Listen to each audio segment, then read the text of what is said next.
Our top story, breaking news coming in of a 16-year-old killing his mother in Lucknow. The son shot his mother with his father's licensed revolver, is what the police is saying. The boy stayed at home with his sister for about 2 days after shooting his mother. He was a gaming addict, and from what it seems is that this is what led to the mother's death. A 16-year-old takes his father's revolver and shoots his mother down.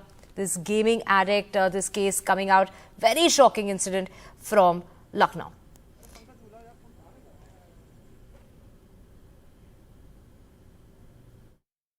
PGI police को एक सूचना मिलती है कि साधना सिंह नाम की एक महिला है जिनकी गोली मार करके हत्या कर दी गई है। मौके पर पुलिस पहुंचती है, फोरेंसिक टीम पहुंचती है, छानबीन होती है, पूछताछ होती है। मौके पर जो स्थिति क्लियर होती है, वहाँ से पूछताछ के बाद जो पता चलता है, वहाँ पर जो इनका जो एक बेटा था जिसकी उम्र लगभग 16 साल है, नाबालिग है, बाद में पता चलता है कि उसने ही इस घटना को अंजाम दिया है। जो अभी जो प्रिलिमिनरी जो इन्वेस्टिगेशन है हमारी, जो पूछताछ, उससे पता चला है कि ये लड़का जो है ये पबजी गेम का ये एडिक्ट था और इसकी माँ इसको गेम खेलने से रोकती थी, जिससे क्षुब्ध होकर के इसने इस घटना को अंजाम दिया है। इसने अपने फादर की लाइसेंसी पिस्टल थी जिससे इस घटना को अंजाम दिया है। सैटरडे और संडे नाइट को लगभग 3 बजे के आसपास इसने इस घटना को अंजाम दिया। 2 दिन तक ये उसी घर में अपनी सिस्टर के साथ रहा। So to get more details, we have my colleague Alok joining us on the phone line. A gaming addict, Alok, all of 16 years, takes his father's gun to shoot his mother, who was trying to stop him from playing any sort of games on his phone.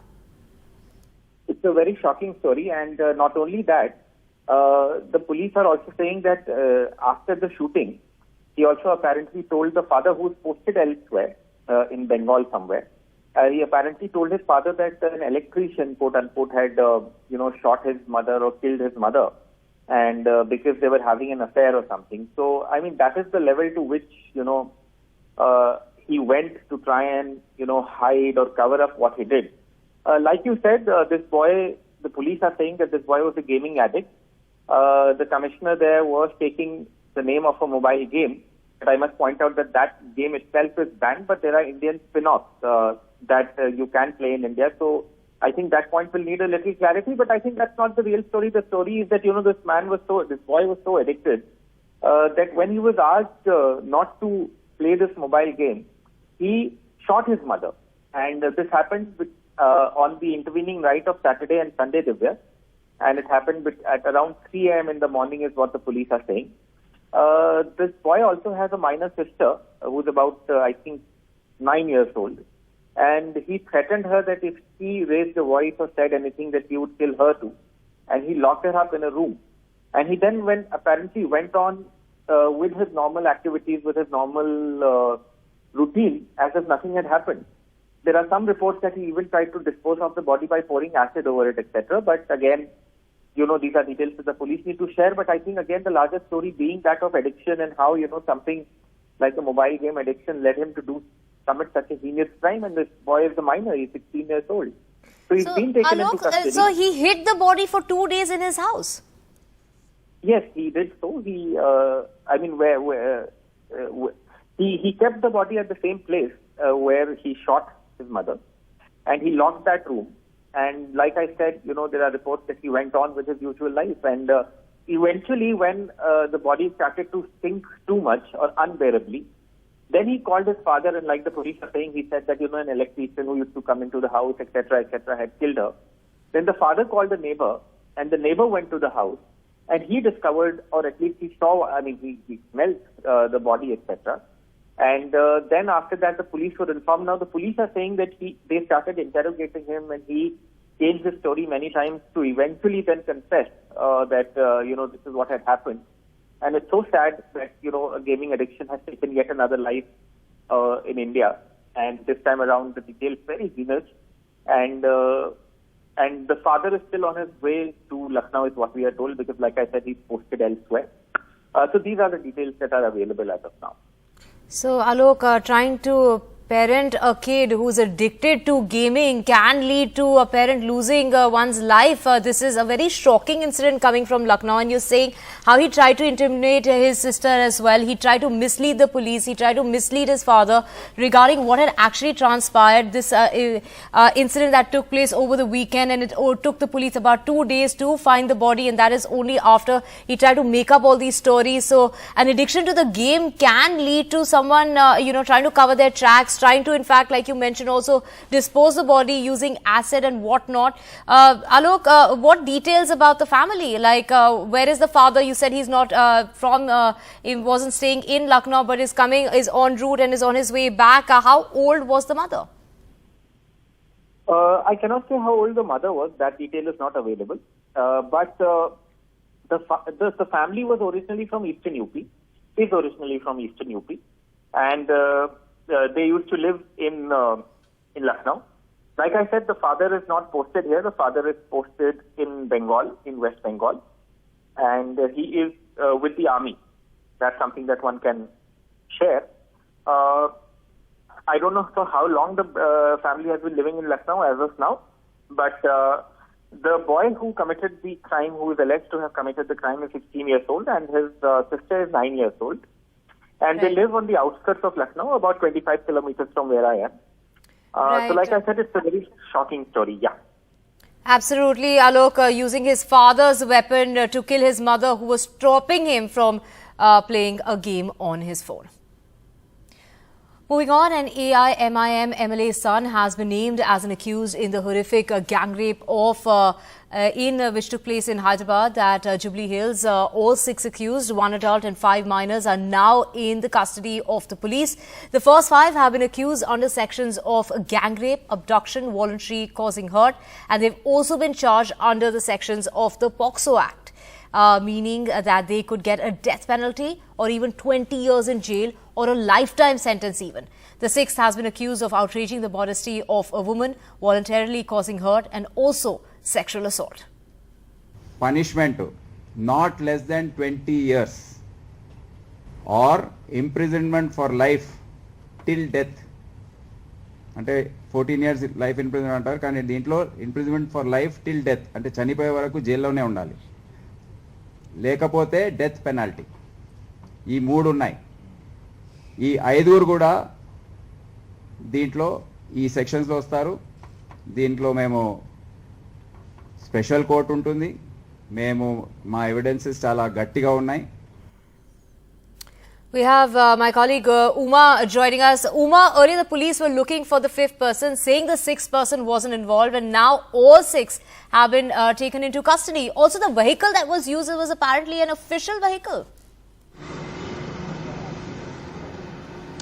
Yes, indeed, Divya. If the story from Lucknow is shocking, so is the story from Hyderabad, where we are talking about 5 minors out of 6 having indulged in a gang rape. Can you imagine school children 16 to 18 years old indulging in this kind of behavior, who are considered otherwise as regular teenagers, and they turn out to be gang rapists in this particular case. So the police has taken all 6 of them into custody. 5 of them are minors.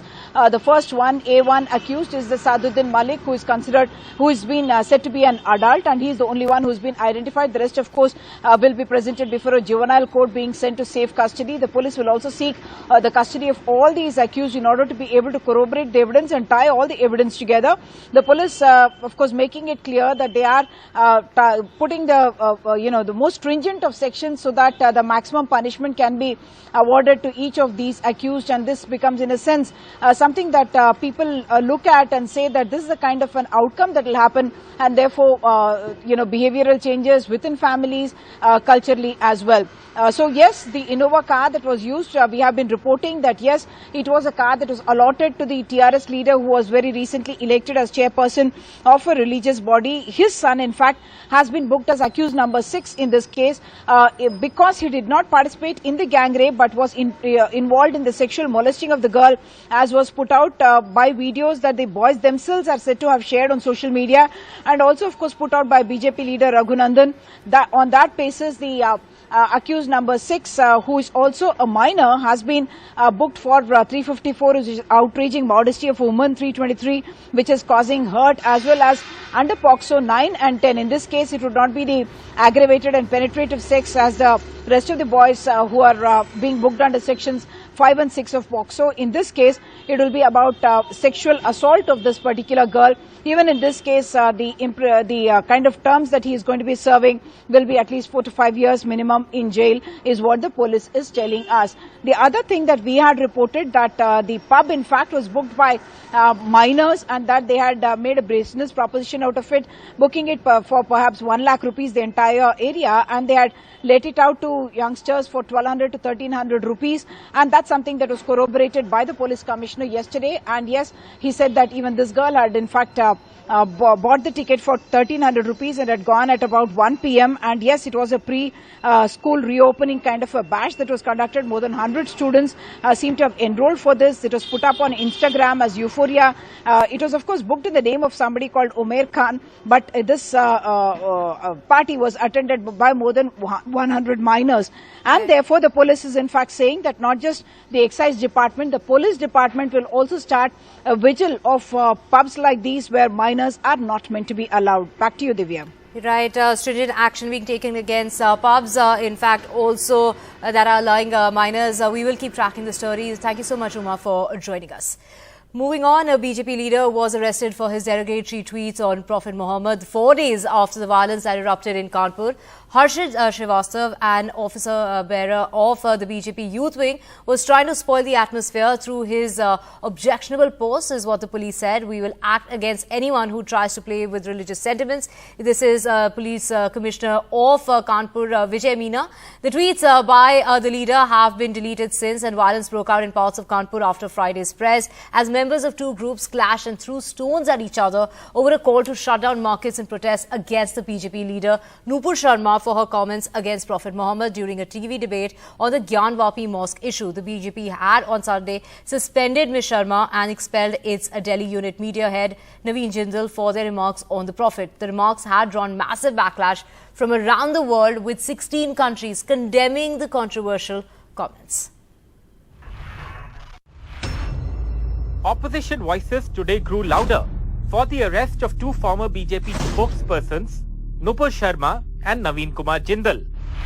From two ex-chief ministers of UP to Kerala's Chief Minister Pinarayi Vijayan, who state sends a huge number of workers to Gulf countries that have expressed outrage over the controversy. Mr. Vijayan tweeted, "It's high time to raise a unanimous voice against the forces of bigotry." A major part of the controversy over the comments played out online. Some Twitter users posted earlier hate speeches by repeat offenders like Yati Narsinghanand with English and Arabic subtitles, saying they were doing it for a wider reach and to point out what they called the BJP's hypocrisy. Many BJP supporters, on the other hand, trended the hashtag Shame on BJP, blaming the party for buckling under what they called undue pressure. The police in Thane near Mumbai have summoned Nupur Sharma on June 22 for questioning after a case was registered against her. The Delhi police gave her preventive security after reports of threats. In Uttar Pradesh, where the comments by the ex-BJP spokespersons led to a clash in Kanpur last Friday, police in the communally sensitive Aligarh town registered an FIR against this right-wing leader, Pooja Shakun Pandey of the Akhil Bharat Hindu Mahasabha, for her recent controversial remarks about Friday prayers. Ms. Pandey has been arrested twice in the last 2 years by the Aligarh police for similar statements, but got bail in both cases.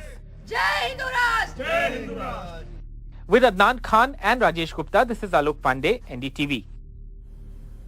Now, the ruling BJP has set a new set of rules and advices for its spokespersons and leaders joining TV debates as its government faces a huge international backlash over party leader Nupur Sharma's comments on the Prophet. What are these new advices? Let's take a look. Only authorized people cleared by BJP media department to appear on TV. Next, no comment on anyone's religion, no comment on religious heads even.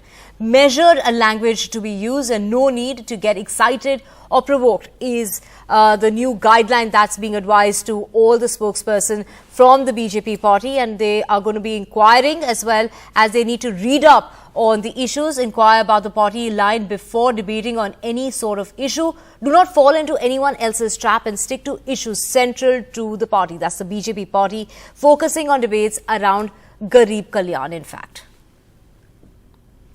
And that huge announcement expected by the RBI today, that's around at 10 o'clock in the morning. We'll get you that and a whole lot more on the other side. Stay with us.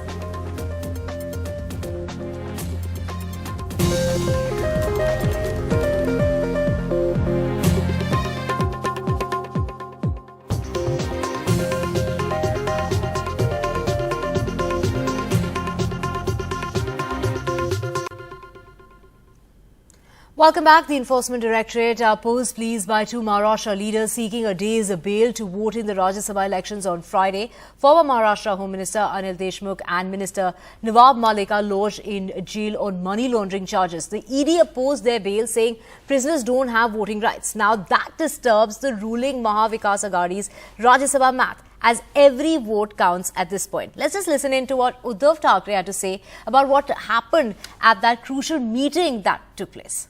असं संबोधन काय केलं सांगण्यासारखं असतं तर तुम्हाला आतमध्ये बोलूनच केलं असतं ना. त्याच्यामुळे एवढंच सांगेल की कोणी किती काही जरी प्रयत्न केले तरी महाविकास आघाडीचे चारीच्या चारी उमेदवार खासदार म्हणून दिल्लीत जाणारच. राज्य Joining me right now is senior Congress leader, MLA, as well as former Chief Minister of Maharashtra, Prithviraj Chauhan. In fact, today what happened is a meeting was brought by the MEA government where several MLA of the Mahavikas Aghadi government were there. So thank you so much for speaking to NDTV. So number one question, the meeting that happened today is similar to what happened in 2019 where a show of strength was done. Is this being done in a similar way to show that we have the numbers and all the 4 seats will be won by the Mahavikas Aghadi government? No, I would not use the word show of strength. No, it was a meeting of the Mahavikas Aghadi Legislative Party. So every member is expected to attend and most of them attended. So nothing to do with show of strength. We have our strength and they will vote for Mahavikas Aghadi's 4 candidates. And we are absolutely confident of winning all the 4 seats. So in today's meeting, was the strategy discussed? What happened? Because yesterday we saw that Chief Minister Uddhav Thackeray met with several independent MLAs. We also saw that several of the Shiv Sena MLAs were taken to a hotel. So is this back? Are we back to that resort politics that happened during the 2019 elections? Whether strategy was discussed, negative. So strategy is not discussed like this in an open meeting. It was a first meeting of all the MLAs together. Speeches were made by Chief Minister, Mr. Sharad Pawar and Mr. Mallikarjun Kharge. The strategy will be decided over next couple of days. Strategy meaning which MLA will vote for which candidate, first preference, second preference, third preference. It's a very complicated procedure. The Rajya Sabha election by voting is happening after 24 years. So many people have never voted in a preferential voting fashion. So they have to be explained. So I will not use the word show of strength at all. We all our colleagues were together. Correct. So if you want to call it show of strength, that's your prerogative. But it's not. It is a meeting of our legislative party. Period. Now, will the MLAs, like similar to Shiv Sena, will the Congress MLAs will also be in Mumbai itself? Will be they staying together in a hotel like Shiv Sena? Idea is this, that if you want to call a meeting at a short notice, then if all MLAs are together, they're easy to collect. Otherwise, people stay in various different destinations. There are traffic problems. So that is the intention. So it is not that we're trying to hold together everybody or they're imprisoned in a hotel. Nothing like that. We're absolutely confident. We are ruling party. Absolutely confident of all our MLAs voting for. All our included party MLAs and independents who are supporting us will vote for us. So can we say that a whip has been, there is a whip similar to what Shiv Sena did? No, of course there is a whip. We'll issue a whip to our members. Absolutely. It will be issued, I think, being done now. That will be happening. Thank you so much for speaking to us. So today what we can say is that a whip has been will be generated by Congress leaders as well. The leaders will be in Mumbai and they'll be staying in Mumbai as what is being said by Prithviraj Chauhan, the former Chief Minister of Maharashtra, that it might be required in the coming days that they need to stay together, and that's the reason they have decided that all of these leaders, the MLAs of the party, will be staying in Mumbai. From Maharashtra to Rajasthan, the Rajya Sabha fight, there appears to now be an open admission of cross-voting. Subhash Chandra, the media baron, is contesting in the Rajya Sabha elections in Rajasthan, has claimed that he's going to win through cross-voting by the Congress MLAs. Meanwhile, Congress has complained to the state EC about horse trading. My colleague Harsha has the details. Yoga and magic. That's how the Congress and the BJP are keeping their MLAs occupied, preventing thoughts of jumping ship as they huddle together at a resort in Udaipur and Jaipur. Congress MLAs and Randeep Singh Surjewala enjoyed dinner and an evening of magic with Chief Minister Ashok Gehlot, whose father was once a magician. But the real surprise today was independent-backed Subhash Chandra, media baron and dark horse in the race, who may just pull a rabbit out of the hat, as he alleged that 4 Congress MLAs will cross-vote for him. देखिए इसके अंदर जो मैं कह रहा हूँ 4 लोग जो हैं वो अलग-अलग दलों के लोग हैं और 8 लोग जो मैं कह रहा हूँ जो क्रॉस वोटिंग करेंगे वो तो कांग्रेस के ही हैं. Sachin Pilot told NDTV that Subhash Chandra was being a fool. No one is going to fall for his trap, no matter what he does. This shows that he's clearly desperate and he's clutching at straws. To my mind, there is no way he would have won earlier. There is no way he'll win on the 10th. At any rate, it is clear Rajasthan is headed for a photo finish. And clearly the Congress is feeling the heat as it complained to the State Election Commission about horse trading. ये आकर vote लाएंगे कहाँ से? ये vote सिर्फ और सिर्फ horse trading करके कोई भ्रष्टाचार करके अनैतिक आचरण करके उस तरीके से वोट लाने की कोशिश करेंगे. It's going to be a nail-biting finish at this Rajya Sabha election on the 10th of June. And it's going to take more than yogic maneuvers on the part of the BJP and magic on Ashok Gehlot's part to make sure that respective candidates win. In Jaipur, Harsha Kumari Singh, NDTV. Well, Harsha joins us on the phone line. Harsha, 4 seats and 5 contenders for the Rajya Sabha from Rajasthan. Take us through the math. Well, as of now, it seems to be tilting towards the Congress because if you see that last evening, these 2 Bharatiya Tribal Party MLAs along with their leaders, they met Chief Minister Ashok Gehlot in Udaipur and they're saying that they had a talk about tribal issues about tribal welfare, the tribal sub-area plan, the TSP plan also that they have in that area, plus some cases that were against them which they wanted to be reinvestigated. So if the Bharatiya Tribal Party MLAs also come along and the CPM also come along, then they are comfortably at about 124, 125. Now what they need to be wary about is this allegation of Subhash Chandra that, 4 MLAs will cross-vote for them. So I think that's the reason why the Congress is, not being complacent. They've got all their MLAs together. They've complained to the Election Commission. And in fact, interestingly, the BJP has also complained to the Election Commission and the ED because one of their MLAs has been sent a notice in a 5-year-old case. Right, Harsha, thank you so much for getting us all those details. We will keep tracking the story and keep coming back to you for more. For now, we're slipping a very short break. Lots more on the other side.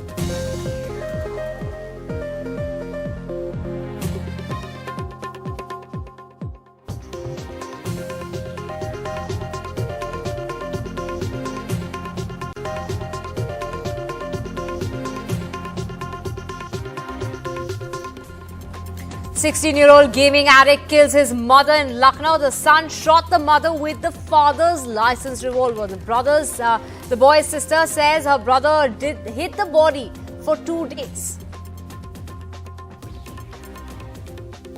An AIMIM MLA's son has been named as an accused in the Hyderabad gang rape. All 6 accused, 1 adult and 5 minors now in custody. BJP leader was arrested 4 days after the violence that erupted in Kanpur. He was arrested for his derogatory tweets on the Prophet. The DM has also been transferred. The BJP has advised its spokespersons and leaders joining TV debates not to comment on any religion or religious leaders. This after the international backlash of Nupur Sharma's comments on the Prophet. RBI is expected to hike lending rates today as it struggles to contain rising inflation. That announcement at about 10 o'clock this morning.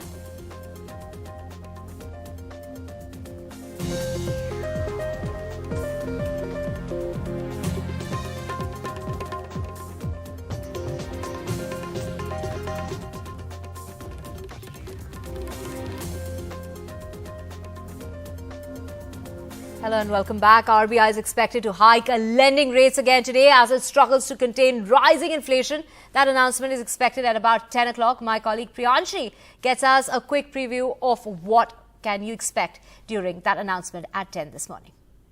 Now, the focus is on rate hikes, inflation and growth forecast. Let's take you through these key points. The Reserve Bank in May hiked its interest rate by 40 basis points and the RBI governor has indicated that further hikes are likely as the RBI prioritizes targeting inflation. So another hike seems certain. The only question is by how much? A hike of 25 to 50 basis points is expected by analysts.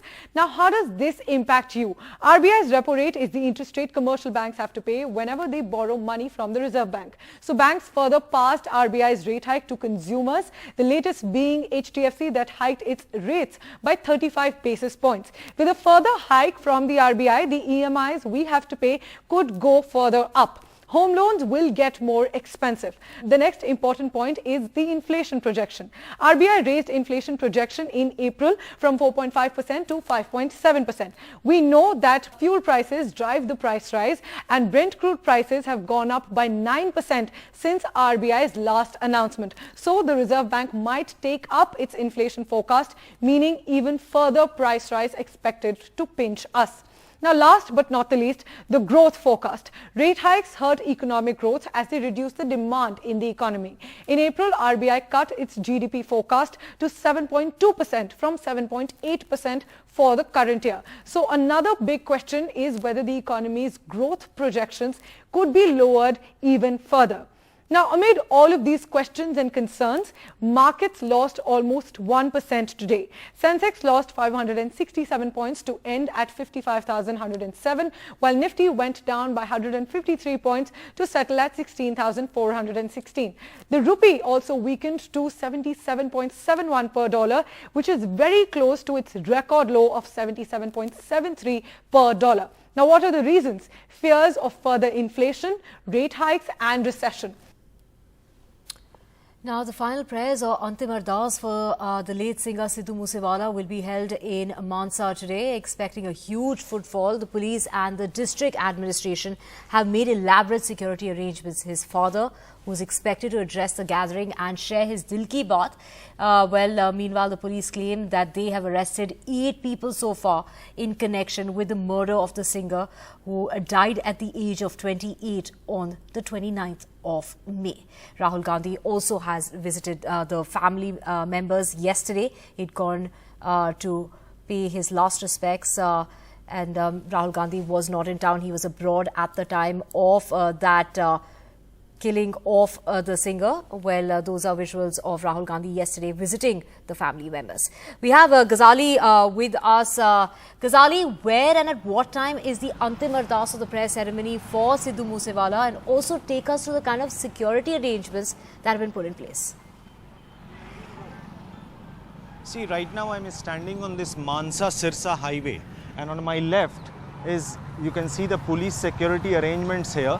This is the city's grain market. It has got huge area which will be occupied by the occupants or the attendees who are going to come and attend the Antim Ardas or the final prayers for the slain singer Sidhu Moose Wala. And what we are expecting is, since there was a huge footfall during the cremation of Sidhu Moose Wala, so it is expected that much more people are going to attend the final prayers or the Ardas here. And his father, after his death, had said that I'll do my Dil Ki Baat or whatever he wants to share on that very day, that is today, like on the final prayer day today. He is expected to address the gathering, and many politicians, artists who have been coming to Mansa to visit his village, not only from Punjab but from Haryana and neighboring states as well. So even today it is expected that people from across these 3 states, Punjab, Haryana, Rajasthan, some people also came in from Jammu, Himachal, even Uttarakhand. So it is expected that many more people will come in here today to attend the final prayers or the Ardas. And why it is significant? Because it's been almost more than a week, but police has managed to catch 8 people for the killing, but none of them are directly involved in the shooting. And that is something which is troubling the family, which is troubling his fans, that even after a week, only those who provided logistical support, the ones who provided car or accommodation or did Reiki, or the ones who gave tip-off to the shooters that when Sidhu Moose Wala is leaving his residence without security and without bulletproof car are the ones who have been arrested till now. But the police has also released a list of 8 suspected shooters who may be directly involved in the killing, but unfortunately none of them have yet been arrested. So these are the some questions, but all eyes will be on the singer's father, that what is he going to say, because earlier we heard that Congress party was interested to field him from Sangrur Lok Sabha seat, which goes to by-polls on 23rd of June.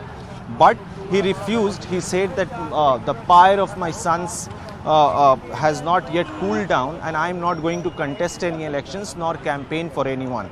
But today we expect that politicians from across the party line are expected to attend this Antim Ardas, this final prayer for the singer Sidhu Moose Wala. And it does have political implications because the Aam Aadmi Party is facing all the fire for not being able to control the law and order situation in Punjab, has not been able to arrest the decline of law and order situation in Punjab, because every day, almost every day, we are getting such reports of killings, shootings, daylight murder.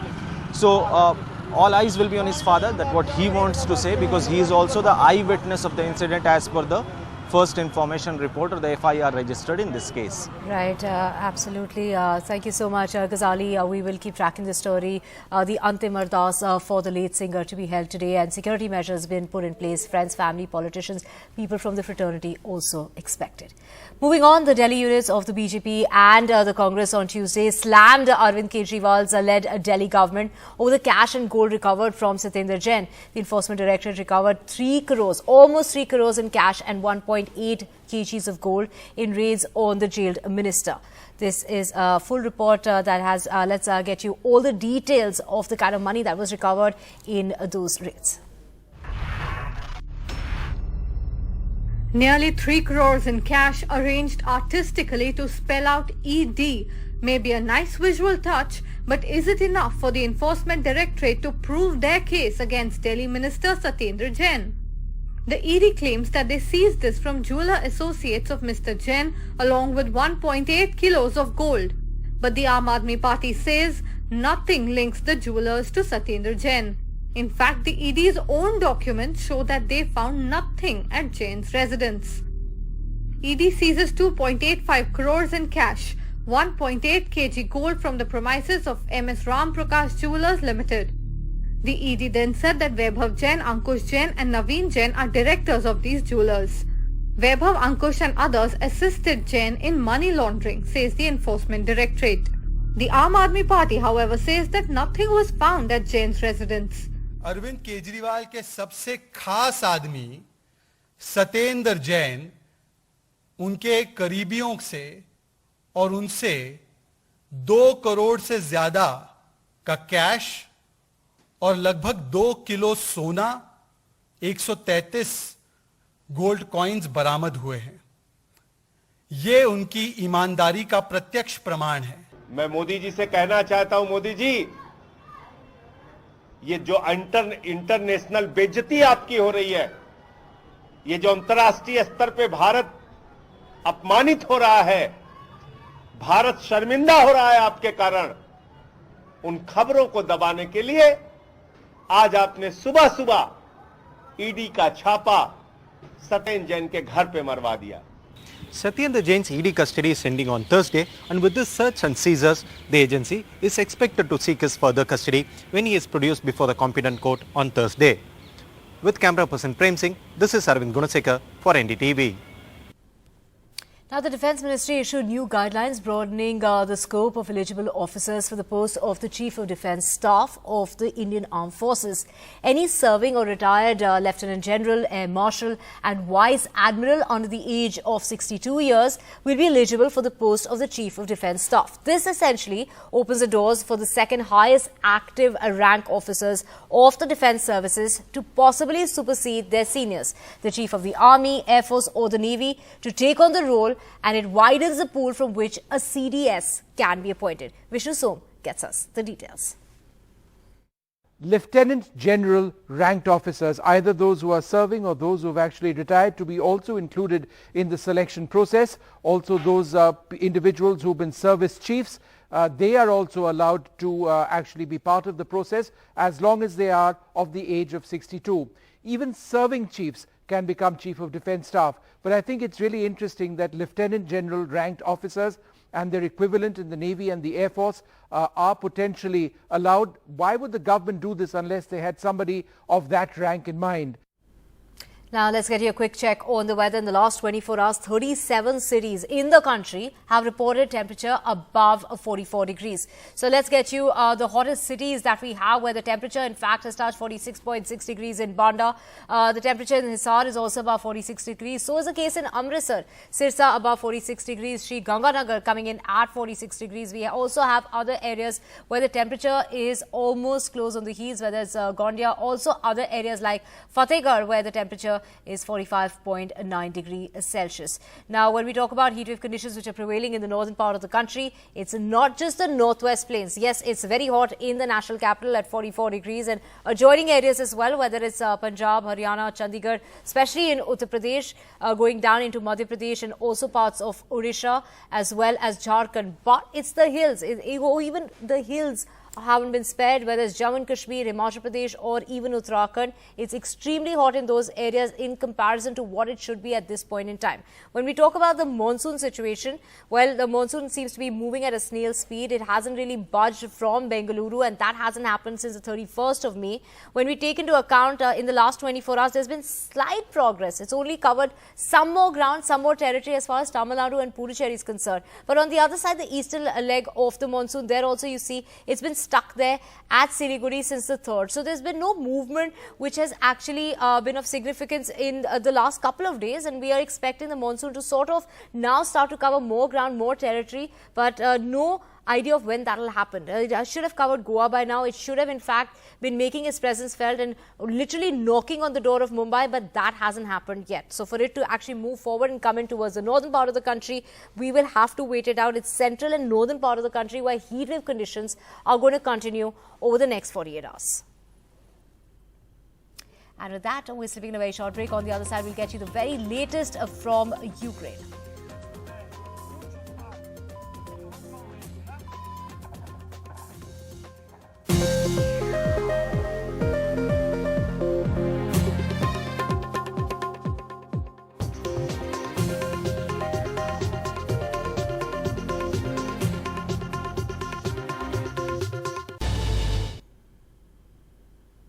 Let's get you the latest from Ukraine, where the President Zelensky on Tuesday claimed that Russia had lost more than 31,000 soldiers since launching its full-scale invasion in February. He added that the day will come for Russia when the number of losses will go beyond the permissible limit even for Russia. Listen in.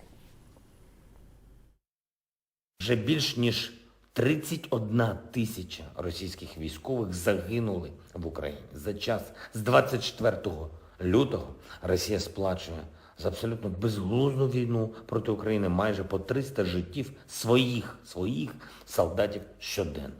І все одно настане день, коли кількість втрат навіть для Росії перетне межу допустимого. And Russian Defense Minister has said that Russian forces have established control of significant parts of Ukraine. Speaking to the army officials in Moscow on Tuesday, he said that cities on the left bank of Donetsk and 15 other settlements had been liberated. He added that residential areas had also been fully liberated in certain parts. According to that announcement that was made, Russian forces had established control over 97% of the Luhansk region. Освобождена значительная часть Донецкой и Луганской народных республик по левому берегу Северского Донца, в том числе города Красный Лиман, Светогорск, а также 15 других населенных пунктов. Также полностью освобождены жилые кварталы города Северодонецка. Продолжается взятие под контроль его промышленной зоны и ближайших населенных пунктов. Развивается наступление на Попасинском направлении. В целом, на сегодняшний день освобождено 97% территории Луганской Народной Республики. A small group of people with rectal cancer just experienced something of a miracle as their cancer simply vanished after an experimental treatment, according to New York Times. In a very small clinical trial, 18 patients took a drug, and for about 6 months, in the end, every one of them saw their tumors disappear.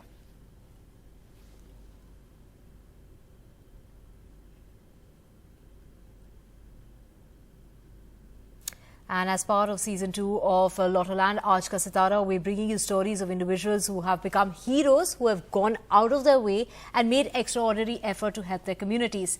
Beru Matimand Pratishthan in Badlapur, around 60 kilometers from Mumbai, is one such organization that provides a life of dignity to the specially abled, including those who have been abandoned.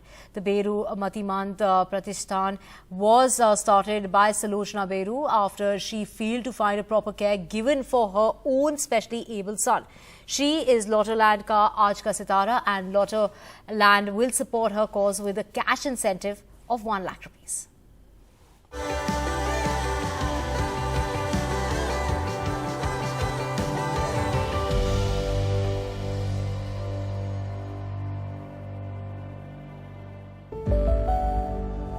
This 1,500 square foot accommodation, built on a little over 2 acres of land in Badlapur in Thane district, adjoining Mumbai, is home to the Beru Matimand Pratishthan.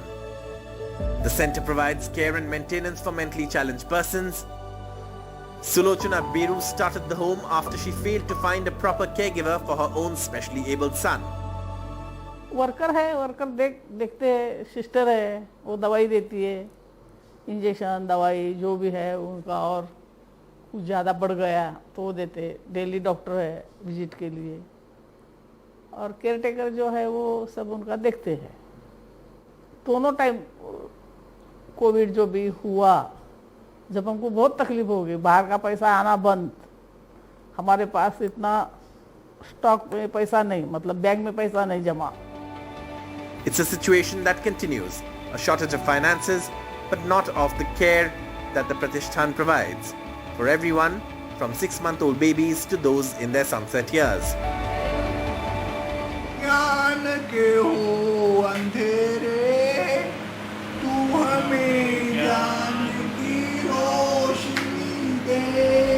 Ravi Mehta is one of the senior residents of the home.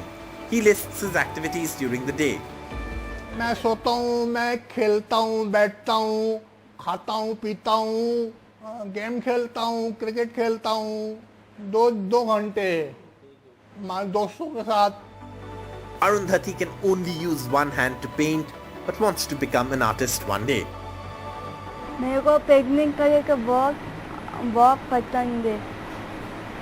School में थी तभी मेरे को पसंद है. Providing healthcare facilities and work opportunities in rural India can be a challenge, and treating the specially abled during illness also requires time and patience. बच्चे जो रहते हैं, इनको क्या तकलीफ हो रहा है वो खुद बता नहीं सकते.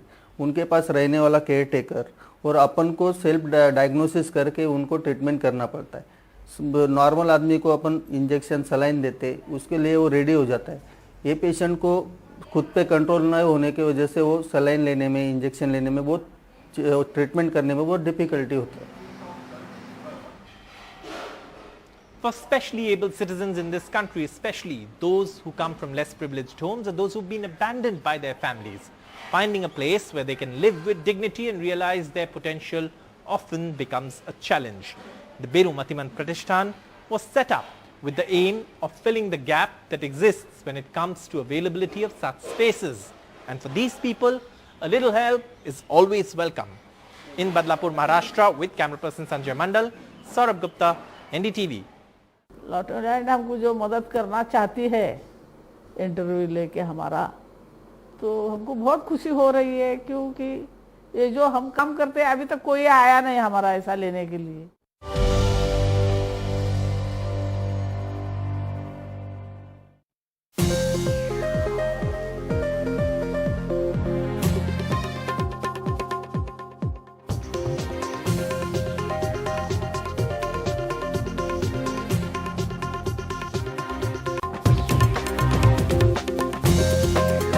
It's 9 a.m. You're watching NDTV 24/7. We've got an action-packed bulletin lined up for you, but we've also got Divya with the weather update. Divya, over 30 cities in the country are sizzling? Parmeshwar, 37 to be precise, where the temperature is above 44 degrees. Banda in Uttar Pradesh, the hottest part of the country, 46.6. But temperatures are going to stay on the higher side over the next 2 to 3 days. Heated conditions also prevailing, Parmeshwar, in the north part of the country. We will, of course, come to you for the details on this. We've also got Priyanshi Sharma joining us. Priyanshi, RBI is expected to hike lending rates today as it struggles to contain rising inflation.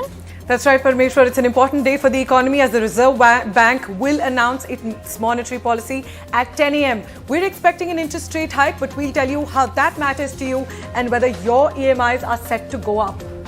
We will come to you both for the details. But first, let's begin with the headlines. 16-year-old gaming addict kills his mother in Lucknow after she stopped him from playing a mobile game. The teenager shot dead with his mother. The teenager shot dead his mother with his father's licensed revolver.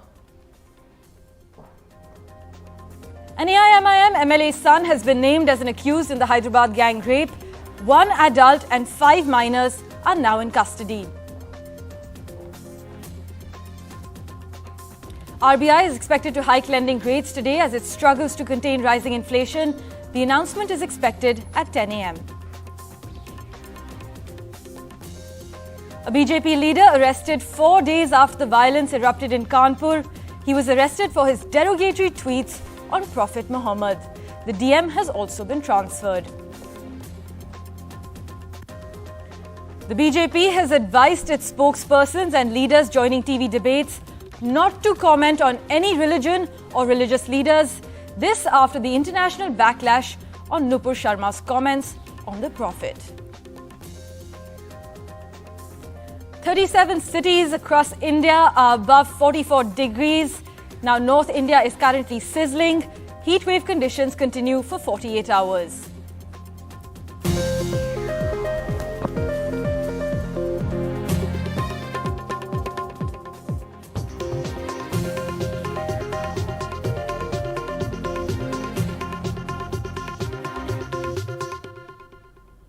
You're watching NDTV 24/7. I'm Parmeshwar Bava.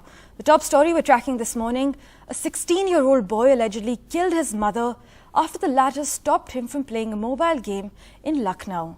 Now, the Lucknow police said that the teenager shot his mother in the early hours of Monday with his father's licensed revolver after a heated argument over the game that he used to play frequently. He then hid his mother's body and stayed at home with his 9-year-old sister for 2 full days. The boy also used a room freshener to cover the foul smell, according to the details shared by the police. PGI police को एक सूचना मिलती है कि साधना सिंह नाम की एक महिला है जिनकी गोली मार करके हत्या कर दी गई है। मौके पर पुलिस पहुंचती है, फोरेंसिक टीम पहुंचती है, छानबीन होती है, पूछताछ होती है मौके पर। जो स्थिति क्लियर होती है वहाँ से पूछताछ के बाद जो पता चलता है वहाँ पर जो इनका जो एक बेटा था जिसकी उम्र लगभग 16 साल है, नाबालिग है, बाद में पता चलता है कि उसने ही इस घटना को अंजाम दिया है। जो अभी जो प्रिलिमिनरी जो इन्वेस्टिगेशन है हमारी जो पूछताछ उससे पता चला है कि ये लड़का जो है ये पबजी गेम का ये एडिक्ट था और इसकी माँ इसको गेम खेलने से रोकती थी, जिससे क्षुब्ध होकर के इसने इस घटना को अंजाम दिया है। इसने अपने फादर की लाइसेंसी पिस्टल थी जिससे इस घटना को अंजाम दिया है। सैटरडे और संडे नाइट को लगभग 3 बजे के आसपास इसने इस घटना को अंजाम दिया। 2 दिन तक ये उसी घर में अपनी सिस्टर के साथ रहा। My colleague Alok Pandey joins us with the latest updates. Alok, absolutely despicable details emerging. The mother shot dead after she stopped her son from playing PUBG. Well, yes, you're right. It's absolutely shocking. The incident happened on the intervening night of Saturday and Sunday, actually. And then this boy hid the body inside his house for close to 2 days. His father is in the army. He's posted elsewhere in West Bengal. Initially, he also tried to cover up the death, is what police are saying. He even tried to dispose of the body in ways that, I really don't want to talk about here. But again, when he did not succeed in that, he then kept the body inside and he went about his normal life. I mean, that's also shocking, the fact that this 16-year-old first killed his mother in cold blood, according to the police, and then went on with his normal life. When the stench got unbearable, then he called his father and cooked up a story about how an electrician had killed his mother. The father was in a different state. He called the neighbors came, they called the police. So the police are saying that they came in yesterday night. Once they came in, they started questioning people, they started questioning the boy, and they say that the boy changed his statement many times, and finally he confessed, according to the police, that he's the one who carried out the murder. When he was asked why he did so, he said that my mother was stopping me and used to beat me up for playing mobile games too much, and he was playing a mobile game at around 3 a.m. On Sunday morning or Saturday night, and that's when this incident happened. Very, very shocking. I think it once again exposes the perils of, unregulated gaming, especially on mobile phones, etc. And more than that, I think also the fact that, for 2 days, the boy apparently showed no remorse and he kept on with his normal life. He also has a sister, a 9-year-old. And that girl was also in the house, and he locked her up in a room, apparently, and said that, look, if you shout, you tell the police, you try and tell anyone, then I'm going to kill you too. So you can, it's very difficult to imagine what went down inside that house. Right. Also, initially, Alok, we're told the boy cooked up a fake story and told his father that the woman was shot dead by an electrician. Well, yes, you are right. That's what he said. And the police are saying that he said that, he suggested that his mother was having some kind of an affair with this electrician, and he used to come in often to the house, and that's when the incident happened. And the father then in panic called a neighbor, like I said, and the neighbor came to the house. He couldn't bear to stand there, apparently. And then he called the police, and, the police came in, and that's how the incident got known. I mean, that's how the police got to know what had happened. Thank you so much so for at the joining moment, us this with boy the latest is in the details. custody. Absolutely despicable details emerging from Lucknow there, but Alok Pandey reporting from Ground Zero. Meanwhile, switching tracks, the Enforcement Directorate opposed pleas by 2 Maharashtra leaders seeking a day's bail to vote in the Rajya Sabha elections on Friday. Former Maharashtra Home Minister Anil Deshmukh and Minister Nawab Malik are lodged in jail on money laundering charges. The Enforcement Directorate has opposed their bail, saying prisoners don't have voting rights. Now, that disturbs the ruling Mahavikas Aghadi's Rajya Sabha math, as every vote counts at this point.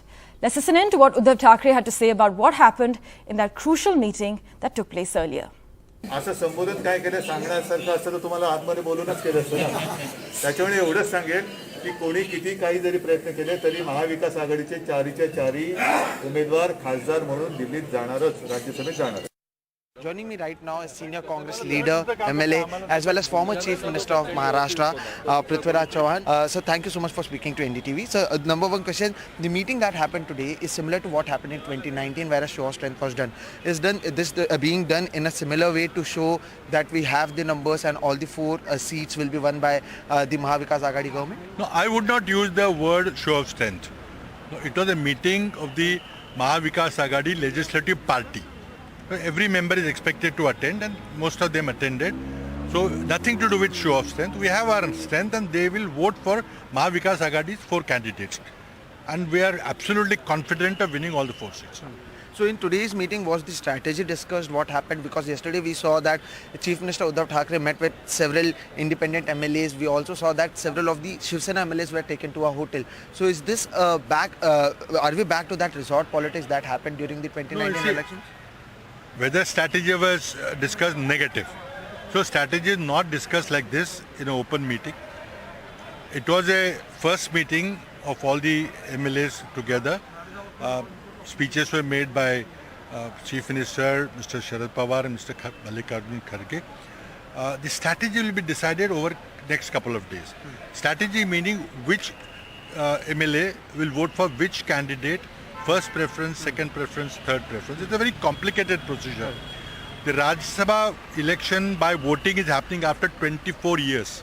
So many people have never voted in a preferential voting fashion. So they have to be explained. So I will not use the word show of strength at all. All our colleagues were together. Correct. So if you want to call it show of strength, that's your prerogative. But it's not.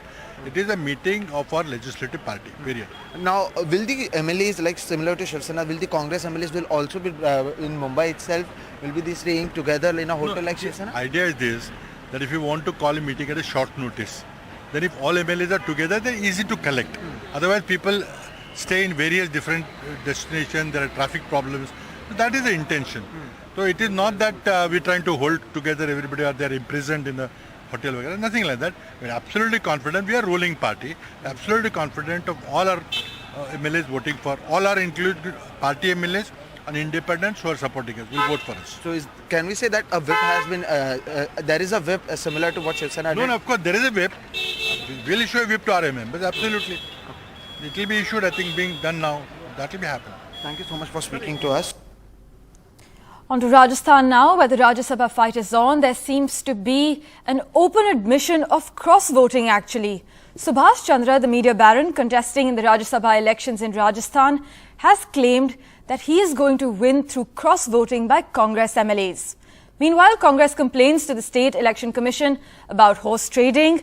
Now, 2 MLAs of the Bharatiya Tribal Party have promised support to the Congress. My colleague Harsha Kumari Singh brings us this report. Yoga and magic. That's how the Congress and the BJP are keeping their MLAs occupied, preventing thoughts of jumping ship as they huddle together at a resort in Udaipur and Jaipur. Congress MLAs and Randeep Singh Surjewala enjoyed dinner and an evening of magic with Chief Minister Ashok Gehlot, whose father was once a magician. But the real surprise today was independent-backed Subhash Chandra, media baron and dark horse in the race, who may just pull a rabbit out of the hat, as he alleged that 4 Congress MLAs will cross-vote for him. देखिए इसके अंदर जो मैं कह रहा हूँ 4 लोग जो हैं वो अलग-अलग दलों के लोग हैं और 8 लोग जो मैं कह रहा हूँ जो क्रॉस वोटिंग करेंगे वो तो कांग्रेस के ही। Sachin Pilot told NDTV that Subhash Chandra was being a fool. No one is going to fall for his trap, no matter what he does. This shows that he's clearly desperate and he's clutching at straws. To my mind, there is no way he would have won earlier. There is no way he'll win on the 10th. At any rate, it is clear Rajasthan is headed for a photo finish. And clearly the Congress is feeling the heat as it complained to the State Election Commission about horse trading. ये आकर vote लाएंगे कहाँ से? ये vote सिर्फ और सिर्फ horse trading करके कोई भ्रष्ट आचरण करके अनैतिक आचरण करके उस तरीके से वो वोट लाने की कोशिश करेंगे. It's going to be a nail-biting finish at this Rajya Sabha election on the 10th of June. And it's going to take more than yogic maneuvers on the part of the BJP and magic on Ashok Gehlot's part to make sure that respective candidates win. In Jaipur, Harsha Kumari Singh, NDTV.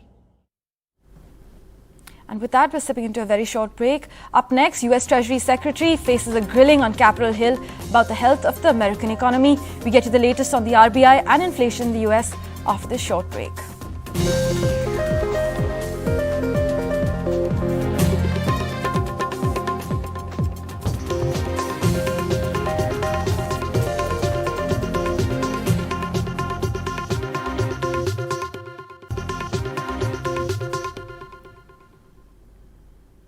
The RBI is expected to hike lending rates again today as it struggles to contain rising inflation.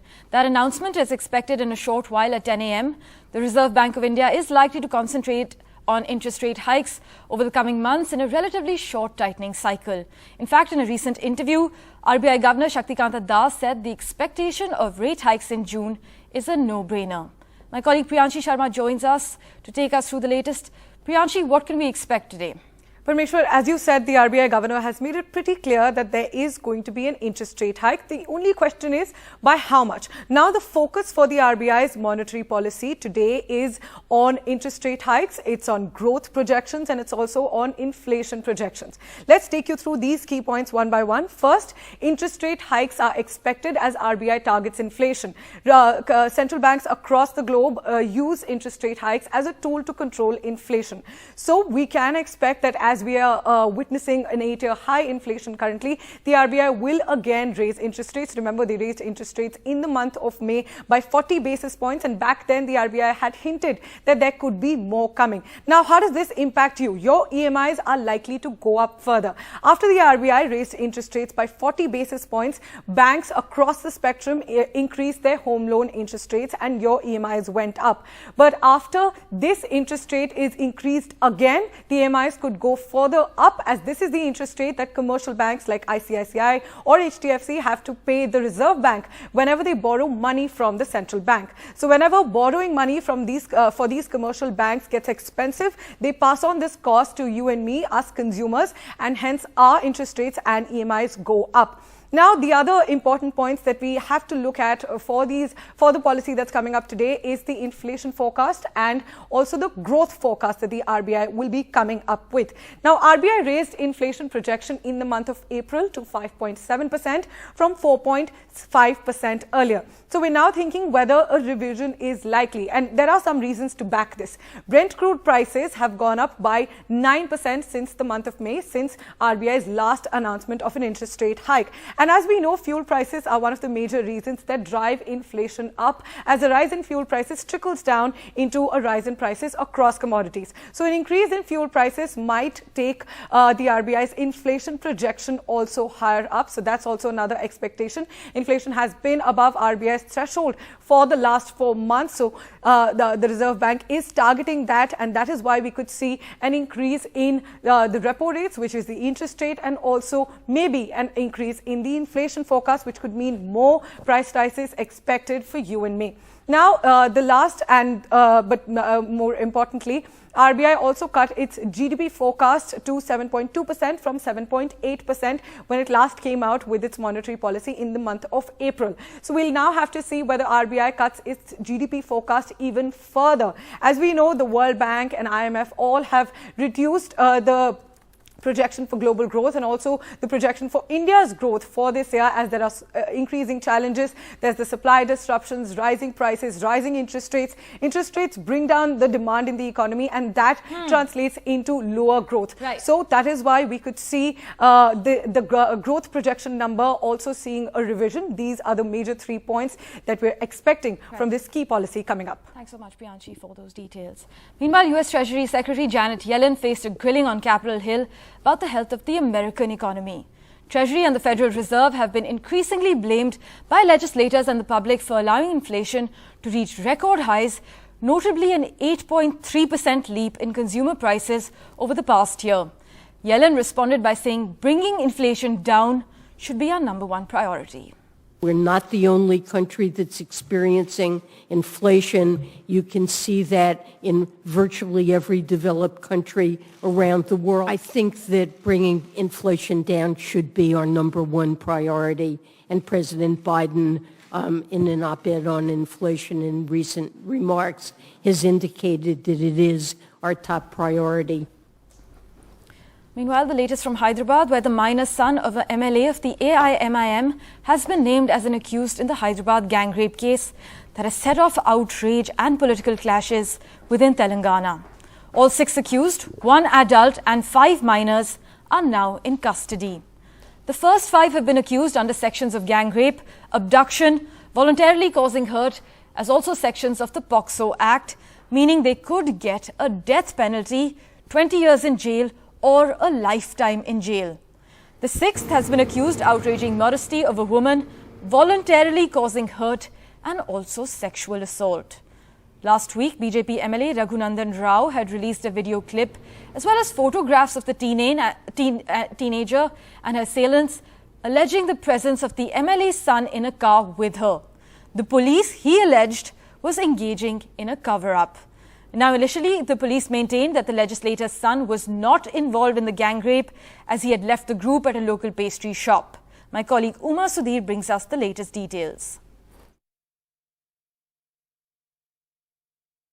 Punishment not less than 20 years or imprisonment for life till death. అంటే 14 years life imprisonment అంటారు, కానీ దీంట్లో imprisonment for life till death, అంటే చనిపోయే వరకు జైల్లోనే ఉండాలి, లేకపోతే డెత్ పెనాల్టీ. ఈ 3 ఉన్నాయి. ఈ 5 కూడా దీంట్లో ఈ సెక్షన్స్లో వస్తారు. దీంట్లో మేము స్పెషల్ కోర్ట్ ఉంటుంది. మేము మా ఎవిడెన్సెస్ చాలా గట్టిగా ఉన్నాయి.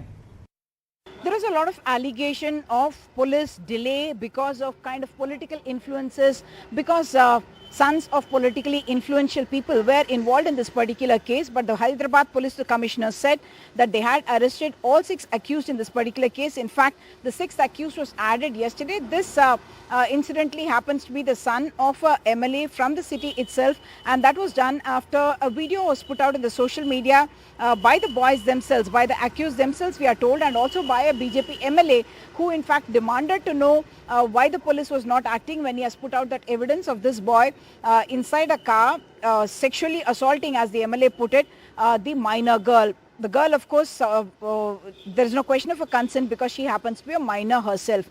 What has happened is that the police has put the most stringent sections. That's what the Hyderabad Police Commissioner has said, which means for the 5 boys who indulged in gang rape, it's not just a gang rape section under 376D, but also 323, which would be causing hurt, as well as abduction because they took her away, took a minor away. There will be provisions under the IT Act for having circulated the video, and also under sections 5 and read with 6 of the POCSO Act, which would be aggravated and penetrated sex with this girl.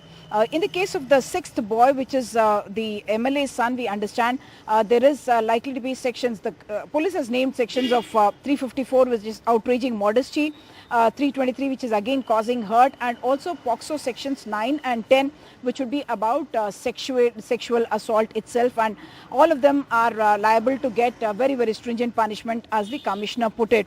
The vehicle that was used in which the sexual assault, the rape itself took place, the police commissioner saying there is ample evidence available. The forensic teams have expressed confidence that they are able to get a lot of bodily fluid samples inside the car, and that should be clinching evidence. The police also saying that yes, it was indeed an official vehicle, though they have not confirmed the details, but what we have been reporting is that it was a vehicle that was yet to be registered but had been allotted to the TRS leader, who was very recently elected as chairperson of a religious body. At least 2 others, in fact, are also sons of political leaders. One of them corporator from Hyderabad itself, an AIMIM corporator from Hyderabad, another corporator from the TRS from Sangareddy district. So all of them regular teenagers who seem to have turned into beasts on that day, turned into rapists, and that's why people are asking whether this kind of, when something like this comes out, whether we are normalizing deviant behavior. Right, for that we're stepping into a very short break. Up next, North India sizzles. The heatwave conditions will continue for the next 48 hours. Details in a moment.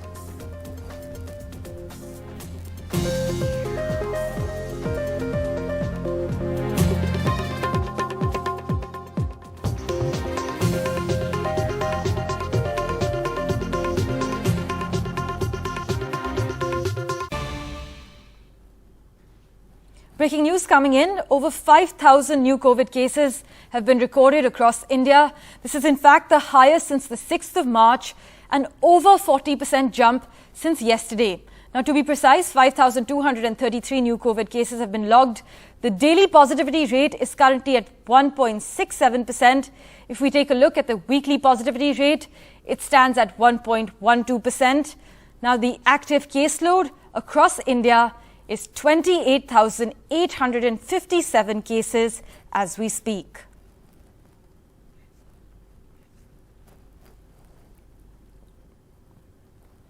Switching tracks to news from Punjab, where final prayers for late singer Sidhu Moose Wala will be held in Mansa today.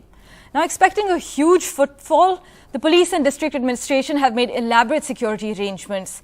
His father, who is expected to address the gathering and share his Dil Ki Baat, will also be present. Meanwhile, the police claim to have arrested 8 people so far in connection with Sidhu Moose Wala's brutal, broad daylight murder. My colleague Mohammad Ghazali joins us on the phone line. Ghazali, what time is the prayer ceremony for Sidhu Moose Wala? Also, heavy security deployment in place in Mansa today? Yeah, certainly a very heavy security deployment in Mansa, because all roads leading from Haryana, Rajasthan, Punjab, they're all leading towards the Bhog venue where this final prayers has to be held near the grain market in the city. And it is expected that huge footfall will be there, as we saw in the cremation as well. And we are expecting that the father of the singer, as promised, will be addressing the gathering. He may have to say something. And since the police has managed to arrest 8 people who may not be directly involved but provided logistics or did recce of the singer, so there is a lot of heartburn among the supporters and fans that despite, even after a week has passed, but the actual killers or those involved in the killing of the singer are still at large. So it is expected that some politicians will also attend the program here, though politicians from across party line have already met and shared their grief with the family earlier. Before yesterday, Rahul Gandhi was here, then Praneet Kaur, the Patiala MP, and other leaders from Akali Dal like Sukhbir Badal and others have already met the family. But it is even expected today as well that some politicians will be here, and the father, everybody, all the eyes will be on the father, that what he has to say to the gathering regarding his son's killing.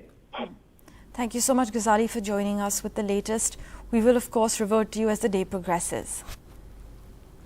And switching tracks, the BJP leader was arrested for his derogatory tweets on Prophet Muhammad 4 days after the violence that erupted in Kanpur. The police has said, in fact, Harish Srivastav, an office bearer of the BJP youth wing, was trying to spoil the atmosphere through his objectionable posts. Kanpur Police Commissioner Vijay Meena has said, in fact, we will act against anyone who tries to play with religious sentiments. The tweets by the leader have since been deleted. Opposition voices today grew louder for the arrest of two former BJP spokespersons, Nupur Sharma and Naveen Kumar Jindal. From two ex-chief ministers of UP to Kerala's Chief Minister Pinarayi Vijayan, whose state sends a huge number of workers to Gulf countries that have expressed outrage over the controversy. Mr. Vijayan tweeted, "It's high time to raise a unanimous voice against the forces of bigotry." A major part of the controversy over the comments played out online. Some Twitter users posted earlier hate speeches by repeat offenders like Yati Narsinghanand with English and Arabic subtitles, saying they were doing it for a wider reach and to point out what they called the BJP's hypocrisy. Many BJP supporters, on the other hand, trended the hashtag #ShameOnBJP, blaming the party for buckling under what they called undue pressure. The police in Thane near Mumbai have summoned Nupur Sharma on June 22 for questioning after a case was registered against her.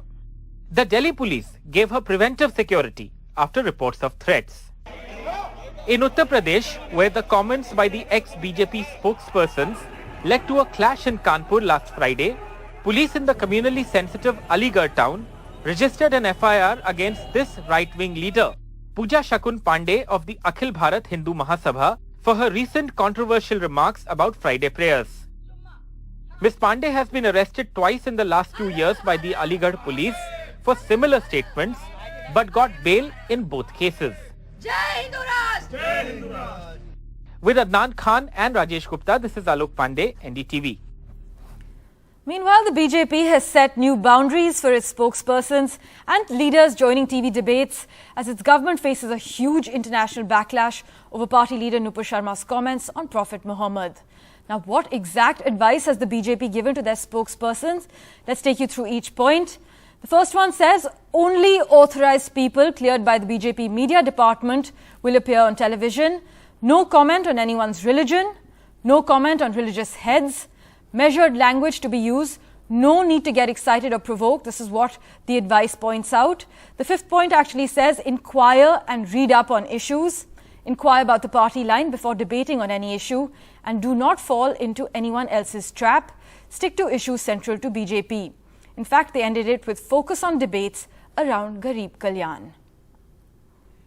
And news from Delhi, where the Delhi units of the BJP and the Congress on Tuesday slammed the Arvind Kejriwal-led Delhi government over the cash and gold recovered from Satyendar Jain. The Enforcement Directorate recovered 3 crores in cash and 1.8 kilos of gold in raids on the jailed health minister. Nearly 3 crores in cash arranged artistically to spell out ED may be a nice visual touch, but is it enough for the Enforcement Directorate to prove their case against Delhi Minister Satyendar Jain? The ED claims that they seized this from jeweler associates of Mr. Jain along with 1.8 kilos of gold. But the Aam Aadmi Party says nothing links the jewelers to Satyendar Jain. In fact, the ED's own documents show that they found nothing at Jain's residence. ED seizes 2.85 crores in cash, 1.8 kg gold from the premises of MS Ram Prakash Jewellers Limited. The ED then said that Vaibhav Jain, Ankush Jain and Naveen Jain are directors of these jewellers. Vaibhav, Ankush and others assisted Jain in money laundering, says the Enforcement Directorate. The Aam Aadmi Party, however, says that nothing was found at Jain's residence. Arvind Kejriwal के सबसे खास आदमी सत्येंद्र जैन उनके करीबियों से और उनसे 2 करोड़ से ज्यादा का कैश और लगभग 2 किलो सोना, 133 गोल्ड कॉइन्स बरामद हुए हैं। ये उनकी ईमानदारी का प्रत्यक्ष प्रमाण है। मैं मोदी जी से कहना चाहता हूं, मोदी जी, ये जो इंटरनेशनल बेइज्जती आपकी हो रही है, ये जो अंतर्राष्ट्रीय स्तर पे भारत अपमानित हो रहा है, भारत शर्मिंदा हो रहा है आपके कारण, उन खबरों को दबाने के लिए आज आपने सुबह सुबह ईडी का छापा सत्येंद्र जैन के घर पे मरवा दिया। Satyendar Jain's ED custody is ending on Thursday, and with this search and seizures, the agency is expected to seek his further custody when he is produced before the competent court on Thursday. With camera person Prem Singh, this is Arvind Gunasekar for NDTV. The Defence Ministry issued new guidelines broadening the scope of eligible officers for the post of the Chief of Defence Staff of the Indian Armed Forces. Any serving or retired Lieutenant General, Air Marshal and Vice Admiral under the age of 62 years will be eligible for the post of Chief of Defence Staff. Now, this essentially opens the doors for the second highest active rank officers of the tri-services to possibly supersede their seniors, the Chief of the Army, Air Force or Navy, to take on the role and widens the pool from which a CDS can be appointed. Lieutenant General ranked officers, either those who are serving or those who have actually retired, to be also included in the selection process. Also those individuals who have been service chiefs, they are also allowed to actually be part of the process as long as they are of the age of 62. Even serving chiefs can become Chief of Defence Staff. But I think it's really interesting that Lieutenant General ranked officers and their equivalent in the Navy and the Air Force are potentially allowed. Why would the government do this unless they had somebody of that rank in mind? Meanwhile, there's a heat wave in North India over the next 48 hours. My colleague Divya Vadwa joins us with the latest update. Divya, 37 cities across India are sizzling? Yes, Parmeshwar, 37 cities where the temperature has touched 44 degrees or more in the last 24 hours. So heatwave conditions have made a huge comeback in the northern as well as central parts of the country. So when we talk about the worst affected and the worst impacted, that's Banda. You can see there at 46.6 degrees Celsius. In Uttar Pradesh, the hottest in the country. And this is the second consecutive day where the temperature there is over 46 degrees. Also Hisar coming in at 46.4. Amritsar, it should actually not be 46 at this point in time. It's 46.3. So the temperatures are 4 to 5 degrees more than they should be at this point in time. 3 to 5 over most parts, in fact, of the country. When we talk about Sri Ganganagar, that's coming in at 46. Fatehgarh at 45.9. We have Gondia at 45.8 as well. So many areas, like we mentioned, Parmeshwar, 37 where the temperature is more than 44 degrees. Those 37 cities. But when we take into heatwave conditions which are prevailing, those will continue. In fact, there's no respite over the next 2 days. So heatwave conditions will continue. In fact, not even the hills are spared. When we talk about Jammu and Kashmir, Himachal Pradesh, Uttarakhand, there's just no getting away from the heat. Even there, the temperatures are way more than they should be at this point in time. When we talk about the national capital, the temperatures touch 44 degrees. Some respite inside, but only on the weekend. So on Sunday, we can expect some rain. Let's just track the monsoon now for you, and we can see that there's been no movement as far as the monsoon is concerned. It's stuck at Bengaluru, and that's where it's been since the 31st of May. It hasn't budged, it hasn't moved. And on the eastern side, it's stuck at Siliguri since the 3rd. However, we did see some sort of movement and it covered little ground, and that was just about more parts of Tamil Nadu and Puducherry, which happened yesterday. But since then, no movement, and even the IMD doesn't know when the monsoon is actually going to move any further. It should have been in Goa. It reaches Goa around the 5th. From there, it moves further up towards this side. It goes towards Mumbai. The other side, it goes towards Kolkata. So all those areas need to be covered before we can see pre-monsoon showers in central and northern part of the country. So Parmeshwar, unfortunately for us people here in the north, we'll have to wait it out a long time before we can have some showers which will be pre-monsoon showers. However, some respite on Sunday. There'll be showers but not pre-monsoon. Can't wait for Sunday already. Divya, thank you so much for that detailed breakdown. With that, we're stepping into a very short break. Up next, a theatre in Kyiv reopened its doors to a full house on Sunday as cultural life returns to the capital despite the ongoing war with Russia.